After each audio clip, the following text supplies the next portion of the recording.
back at WNST, Towson, Baltimore, and Baltimore positive. We're positively into football season. It is the most wonderful time of the year. We're going to be doing the Maryland Crab Cake Tour presented by the Maryland Lottery, and our friends from the Raven Scratch also be giving those away next week, as well as our friends at Goodwill. And I got my Win donation gear going on because you buy two, you get two free. It's 866-90-NATION. Take advantage of it. I did. You'll be very happy you did. This guy and I have been friends for a long, long time. I remember back in some years, his football team wasn't very good, so we have to talk about the Boston Red Sox. And the Red Sox were really good. And then my football team wasn't very good. Then his football team was really good. And then Carson Palmer was in. And all these years later, he still has his Red Sox hat on, even when the Orioles were a little bit better than them this year. He is Geoff Hobson. He covers all things Cincinnati Bengals. Some call him Butch because many of us remember the great, great Butch Hobson, and I want to keep that tradition alive as well. We welcome him on, not to talk Red Sox, although he will. We welcome him on to talk about really, really big football games. Sunday night, the Cincinnati Bengals coming here. He will be having a crab cake here, as he usually serves me some delicious chili out there in Cincinnati. What's up, Butch? How you been, man? Happy beginning of the year. Everybody's 2-2, right? Here we go. Nestor, thanks for having me on. We're always 0-0 when we play the Ravens, right? It's always 0-0. Yeah, there have been a lot of years where we get together and PP on the Browns, or certainly the Steelers, and we were always climbing that mountain or whatever. They feel like they're out of the way this time. And certainly for Baltimore, it feels like you guys are in the way. And where Burrow is and where Lamar is in this, however long Lamar is going to be here, contract, whatever, these matchups are always going to be kind of cool. I hope they go on for a decade, right? But Right. this is the kind of matchup. We had Lamar and Josh Allen before, but Sunday Night Football, all the marbles. This is a really, really big game because the Browns and the Steelers aren't winning this division. Yeah, I think I always thought it was Baltimore. It was Baltimore and the Bengals. Baltimore is people forget they were in first place on December 1st, and with everybody, with Lamar healthy. And then, they were 8-3. And so they've got that pretty much that same cast back. So you know, what they say, Nestor, the division game's worth 2. It almost seems like it means 3, given that it's the Ravens and Bengals, because I'm never going to count out Tomlin because the guy's never had a losing season. He wins games he shouldn't win, but I think being dealt a rookie quarterback, there's going to be some growing pains down there. But like I say, I wouldn't count Cleveland out either, because of their defense, and although I couldn't believe what Atlanta did to them on the ground, but I think when Watson comes back, they're going to be a factor. So I think I think this thing is a 14. I always think it's a 14 gig, but I think more so now. I think it runs through Baltimore and Cincinnati, just because the Bengals are the defending champs, and because Baltimore has that great cast that was 8-3. Well, both of these teams have had their feelings hurt, right? Certainly around here, this is a rough week in Owings Mills, given the meltdown, how it happened, the way it happened. Same thing with Miami. You guys are 0-2, coming off the Super Bowl and 2 minutes away from winning. I was in that upper deck, and I was pulling for you. We've been through this. But it feels like a long, long time ago. It was 8 months ago. It was the wildest ride anybody from Cincinnati's ever been on, aside from those white jerseys last week, Hobby. But I would just say for your team to start 0-2, you stared at the fire a little bit here a couple weeks ago. Still are really kind of sort of in this game. Yeah, I think it's all I think, and I asked Zach this the other day, is September the new August? Because it seems like with the rules and the limits in the off season and the preseason, seems like teams kind of don't get their footing, and you really don't know who they are until, and maybe it's always been like that in the league, maybe, but it just seems more punctuated now when you barely have training camp, you barely have OTAs, and you really don't know who you are until Columbus Day, almost, and that's where we're going to be. And I think the Bengals offense has they've kind of had fits and starts. I think that points to a new offensive line, and a new offensive line that was overhauled in March and yet wasn't really be able to put together until late August. So they're just kind of starting to hit their stride a little bit. But the defense is I think the defense is a legit deal. That's Lamar is obviously the biggest challenge they face this year, maybe the biggest challenge they face all year. but Lamar is the best thing they faced in a while, and we'll see. I don't think I think they're legit. I don't think this is we're going to find out how good the Bengals defense is. It's good, and but Lamar always tests it. And this is the Bengals defense first test. They've passed them all so far. Geoff Hobson is here. He covers all things Bengals at Bengals.com. He is in Cincinnati, covered many, many years.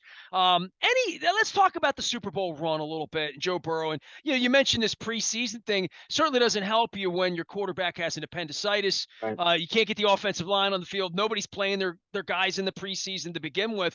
That it really training wheels, right? Like Lamar was hurt last year, right? Lamar didn't run around in the preseason either. So all of those snaps week one are cross your fingers and hope. I think for every coach in the league, because nobody really knows what they have in September here. I think it's like that for the first 4 games, first 3 or 4 games, Uh, obviously, I think Baltimore's defense is probably kind of like our offense. They're feeling their way around. They've had some losses. They got a new coordinator. So, they're obviously feeling their way around too. So I don't expect them to be blowing any 17-point leads anytime soon, though. They seem to have gotten that out of it. I'm sure they've had that out of their system now as they face the Bengals. I would tell everybody, do you predate Marvin inside the building? Yes. How long have you been at Bengals.com? Yeah. 2000 April. My first day at Bengals.com was the day we drafted Peter Warrick, April 15th, 2000. Wow. Yeah. I went to the preseason game when the stadium opened. They played the Bears. Correct. That was the first game. Pearl Jam was playing Riverbend. Okay. So and Buffett played the same weekend too. I saw Buffett and Pearl Jam and the opening of that stadium. I mean, you've seen it all. Talk to me about a Super Bowl and what that meant for the city. Look, I was in the upper deck out there with you in LA, pulling for all you guys and seeing the fans and seeing all the orange and the black, and it was very, very close, but very unprecedented. I mean, you guys waited 2 decades for that. I feel bad you didn't complete it, but there's also this thing we saw Buffalo the other day where Buffalo, Cincinnati, Cleveland eventually never having won. Yeah. It's a beautiful thing. Like when you have a chance to win and you go out there, it's an incredible memory, isn't it? Oh, it's outstanding, and so many heartbreaks along the way.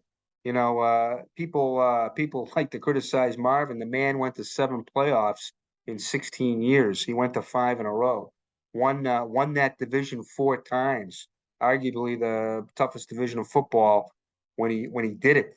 And yet, but there was nothing. There was no pot of gold at the end of the rainbow. Now there wasn't any this trip, but at least you could see the pot of gold glinting 50 yards away with 40 seconds left.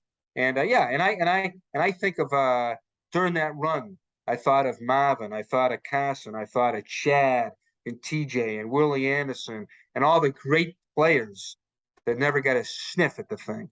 And what you saw and what made it so great was they got hot, they believed in themselves. Nobody, they were the classic. They were like the 67 Red Sox, man, 101 shots, and it paid off on the last day, on October 1st, 67. And this club, back they beat Mahomes twice in a month. And what a ride. I mean, it was guys who had been Eli Apple. Nobody thought Eli Apple was, they said he was done. Playoff hero. The great moves they made in free agency. DJ Rita. They picked up BJ Hill in a trade, playoff hero. Von Bell, a big free agent signing, playoff hero. And of course, the blueprint, the first pick in the 2020s, Joe Burrow. Everything that they said he was. And then to do what he did, then they do what he did with Jamar Chase, to do the same thing that they did in college. All sorts of storylines. It would have drowned Shakespeare. There were so many storylines. The Bayou Bengals become the Cincinnati Bengals. Hey. He's Geoff Hobson. He's still got his Red Sox hat on. He's covering all things Bengals at Bengals.com and get ready for this thing. Give me a little Joe Burrow primer. I think on our side, any fan can look at Lamar and look at this offense where it was 4 years ago and say we don't have Ronnie Stanley, don't have Orlando Brown, missing all sorts of parts from a couple of years ago. But it's very, very obvious to see Lamar's trajectory, improvement, the fact that he's put weight on. I know Burrow did all that, tried to put weight on and got sick, after the appendicitis. But for Joe Burrow and his trajectory getting better, he came at this pretty good, right? He's a 1-1. Lamar was a 1 whatever. Right? And so there really is a different sort of chip on their shoulder. But Burrow has also improved and improved dramatically and will continue to improve. When I watch these Manning brothers together on Monday night, I think to myself, he's one of those guys. He's really got the beautiful mind for football, right? Yeah, so I think Nestor. I also want to say I'm also wearing my Bengals B here with my pullover, but to go with the Boston B. Yeah, the thing about Burrow, I think, is they believe, and I think it's the same thing in Baltimore with Lamar. He's their guy in the locker room. They believe in him. They'd go off the end of a cliff for Burrow, and they've seen him do it. He's willed this team at various stages of that season last year, and that just has huge capital. And Lamar has done this. I mean, Lamar is an MVP for God's sakes, and he has that same kind of capital with his club. And when you believe in that guy, there's a lot to be said for that. And I didn't think he particularly played great the other night. I mean, he played at his best when he had to. He made the throws when he had to, and but that's what he does, and you can't start taking it for granted, because the man knows how to win. He's got that aura about him. He's and people love him. It's amazing how he's boy, if you get caught up in his vortex, if you get near him, you're famous for 15 minutes. I told him that. He was kind of kidding me about my accent a couple weeks ago because I asked in a news conference. They kind of make fun of how what I call Jamar, because I call just like your wife's from the great region of New England. I call Jamar because that's just kind of natural. So the guys kind of get me on that. So I asked Burrow in a news conference. I said, "What makes Jamar Jamar?" I didn't. It was a press conference, so I had to be, I had to be tame. Your And he goes, authenticity speaks for itself, Hobby. You and know he what I mean? said, and There's Burrow no said, way you're going to call him Jamar. It would sound right if you did that. And Burrow said, "Excuse me, I didn't hear you. What? Who did you say?" Because he wanted me to say it. I said, "All right, if you want me to say it, I'll say it. What makes Jamar Jamar?" And he had a good laugh on that. And of course, it goes something like that. It kind of goes viral for about 5 minutes. So I told him the next day. I said, "Geez, I got to be careful with you. I was famous for 15 minutes thanks to you because I was just in your vortex." Well, I'll tell you what, from now on, when Jamar catches anything, I'm going to spell it that way on Twitter, and I'm going to copy you in on it. Well, this is a great matchup, man. It's Jamar versus Lamar. So all the eyes. Geoff Hobson, you want to talk any baseball before it's over? It's been a long while since I could talk a little baseball, right? Like in my city, finally, I know you get to see the Reds there once in a while, and you're Red Sox up as you are, but finally the Orioles have arrived a little bit, right? Yeah, there's no question. I mean, they had a better record. They were in it. They were in this thing until the end, right? They were in it, but they only got eliminated. They were in it until 15 minutes after October 1st. They were alive for 15 minutes in October. It's true. Yeah, I mean, it's I can't talk about the Red Sox because I get too upset. Mookie Betts is in Los Angeles. Bogarts and Devers are unsigned. It's really quite really sickening, actually. We have an unsigned guy here playing quarterback on Sunday night. That's been a little bit of a story here in the offseason.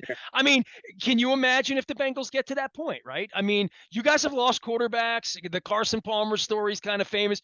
This is weird here. We sign our guys usually ahead of time. Yeah. Lamar representing himself, and right. This is dangerous. I mean, and we've portrayed it as such, and you can imagine sports radio in Baltimore as it's been around the country for Lamar. But that makes this even more interesting because he's walking a tightrope, really trying to get paid the way Flacco did. And Lamar's so one of one in valuing him against other, no offense to Burrow or any of these great quarterbacks. Lamar's different, though.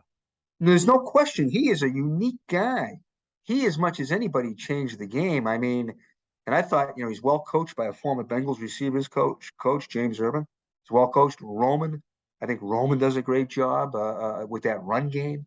And Lamar is just I mean, he's just a weapon because I think he's a better passer than people think he is. I mean, boy, he's put a lot of daggers in us. I mean, I think he beat us 5 or 6 times in a row. All different kinds of ways too. Sometimes he'd rip you for 111, and then in other times he hit Mark Andrews 4 times, for 80 yards to break your heart. So, you know, every team with a great quarterback is faced with it. We're Paycor Stadium now, so we've what we're going to do now. So with the naming rights, we're going to try and sign this great core of these great core of young players. Well, you got a couple of years ahead where you guys are going to be trouble for us. We hope to be trouble for you, certainly on Sunday night. Geoff Hobson can be followed out on the Twitter thing as well as out at Bengals.com. He's been doing it for 2 decades there, even longer on the other side of the newspaper side. Always good to visit with you, dude. Get a little baseball in here. See you guys happy out there, but not too happy on Sunday night. Lamar and Joe Burrow, I guess this is part like 6 or 7. There's going to be a whole lot more of these, hopefully, around here if we sign Lamar. Take care of yourself, Hobby. Bring me some chili, man. I'll get you a crab cake when you get in here, all right?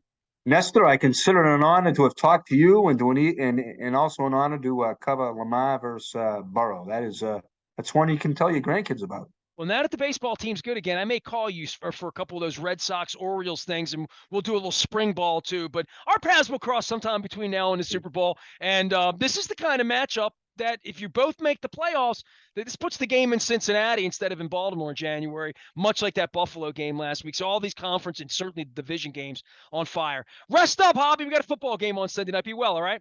Sounds good, Nestor. Take care. Great. Thank you for having me on. Geoff Hobson, call him Jeff. Just you can call him Butch and call him whatever you want. Just don't call him a Red Sox fan in last place. I am Nestor. We are WNST AM 1570 Towson, Baltimore. We never stop talking Bengals, Ravens, Luke's out, Knowings Mills.